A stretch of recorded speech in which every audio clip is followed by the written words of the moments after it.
Good evening and welcome. I am Amarachi Ubani. Tonight, a twist in corruption trial of Justice Sylvester Unguta. Federal High Court in Abuja and DSS differ over amount of money found in the house of the Supreme Court judge. Anti-graft agency impounds buildings belonging to former Goodluck Jonathan campaign organization coordinator George Turner. Governors of northern Nigerian states signed pact with Catholic Mission towards reviving education in the region. And gunmen shoot dead 23 Coptic Christians in a bus attack in central Egypt. And on business news tonight, plans for Nigeria's first green bond come close to reality as former minister hints at launch.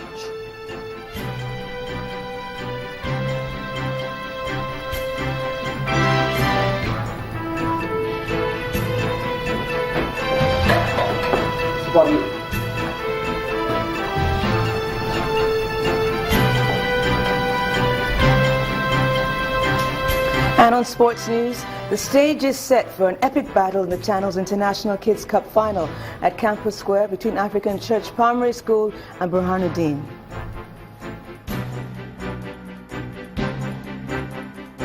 And from Abuja, Acting President Yemi Osinbajo pays a surprise visit to Garki Market in Abuja to feel the pulse of Nigerians.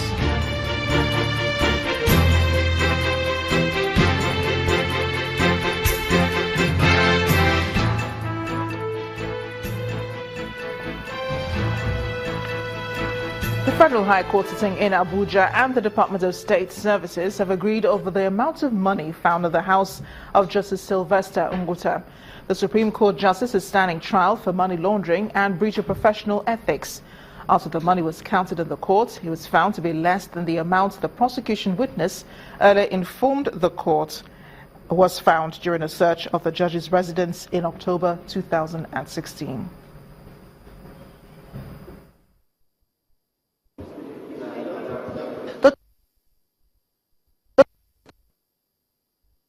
The trial of Justice Unguta continued with Justice John Soho of the Federal High Court in Abuja informing parties in the suit that the registrar has reported that the money which was said to have been recovered in one of the boxes from Justice Unguta's house did not represent the sum before the court. The prosecution witness, Mr. John Utazi, who had earlier told the court how he carried out the search at Justice Unguta's house, told the court that the sum of 35,358,000 naira was found in the judge's residence, but following the order of the court for a recount, the court registrar informed the court that what was found was the sum of 35,335,840 naira only. When asked to explain the discrepancies, the prosecution witness insisted that what he tendered in court was the sum he mentioned. He also told the court that he was not part of the team that did the recount. Mr. Otazi also told the court he was not aware of any petition brought against the Apex Court George. All he did was to carry out the order of his boss to search the residence of the George on the strength of a warrant from a magistrate court. The prosecution gave explanations for the discrepancies in the evidence before the court. I believe the reason why we get this short was because the counting was not counting the money one after another. The counting was a process where every bundle is counted. And I believe if the money was counted properly with a counting machine or manually, properly, one after another, this short of 22,000 naira wouldn't have been found. I believe that was what caused this discrepancy. The case was adjourned to the 3rd of July for continuation of trial. Amaka Okafor, Channels Television News. Meanwhile, the Economic and Financial Crimes Commission has taken possession of buildings belonging to Mr. George Turner, a former coordinator of the Goodluck Jonathan Namadi Sambo campaign organization. This follows a ruling by the Federal High Court sitting in Port Harcourt ordering the forfeiture of the properties to the federal government. The EFCC operatives, led by the zonal head of the commission, Mr. Ishak Saliu, stormed Kolo Town in Ogbia local government area of Bayelsa State to enforce the order. Through the court, obtained a valid court order forfeiting this property and orders to the EFCC pending the determination of the suit of the criminal proceedings. That is why we are here. We are having a little challenge whereby the housekeeper or what have you have decided to run away with the key.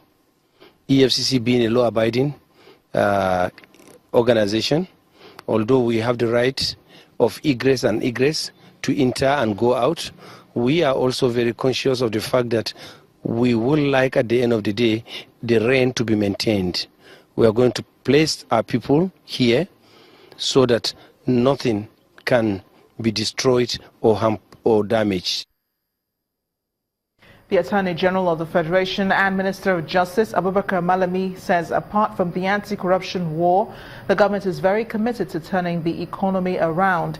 The minister, who is visiting Oyo State for the commissioning of the Southwest Zonal Office of the EFCC, also warned politicians and government against laundering the nation's resources. Governor Abiola Ajimobi arrives at the zonal office of the EFCC.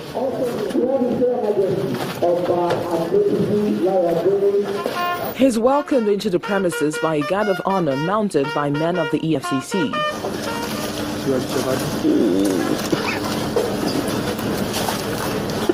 And then the guests accompanied the Attorney General of the Federation to commission the office.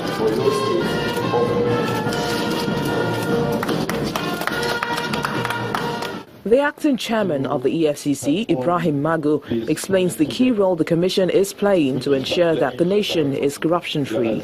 We are trying to bring the service nearer to people because we believe in common consensus in fighting corruption. We want to take everybody along. All of us must come together and fight corruption. All of us. And corruption is not limited to materialism. It is also about your mindset. It is also about the way you treat others and you treat government property, government money, individual property. For the Attorney General of the Federation, the concern of the federal government is to make the country attractive for investors, which is why government is making the war against corruption a total one.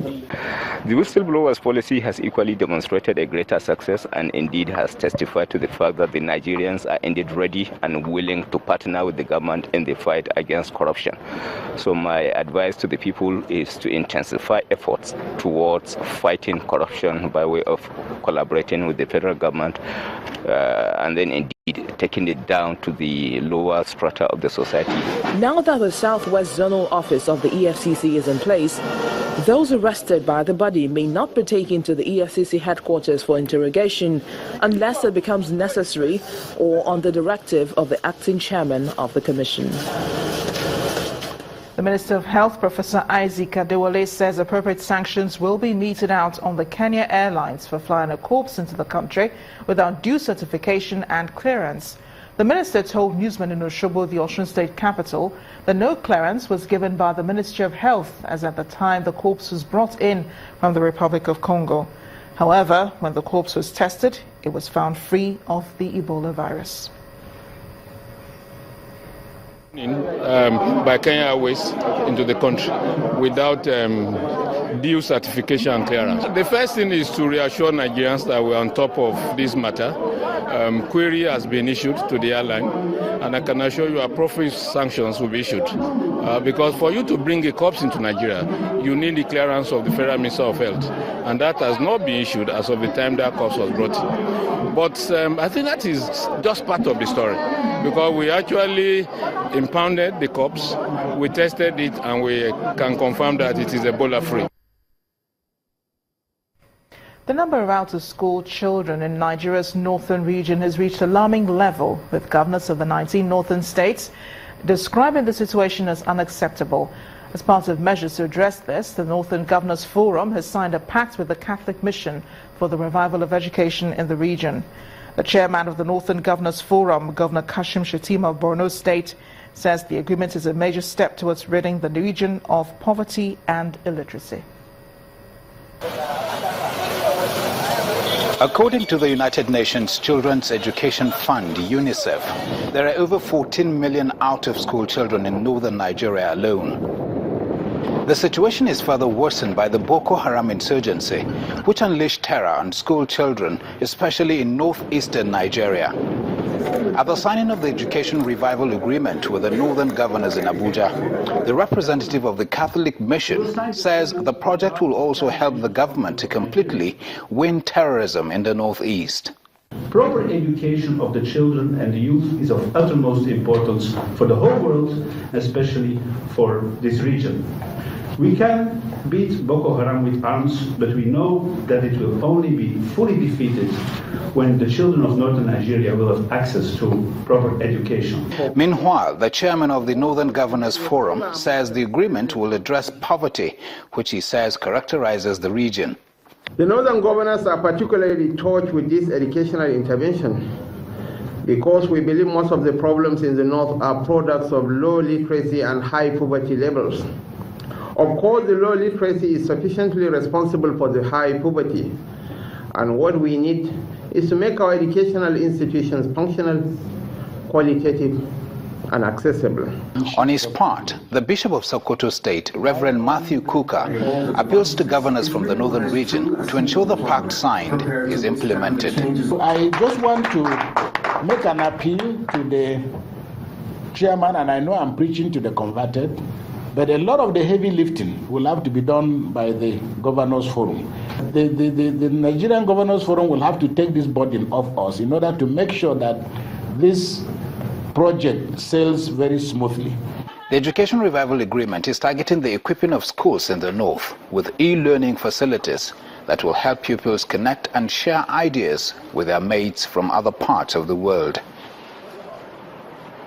Bayelsa State has been experiencing heavy downpour, leading to massive flooding of streets and homes. The flood is so severe that businesses have been suspended and schools closed.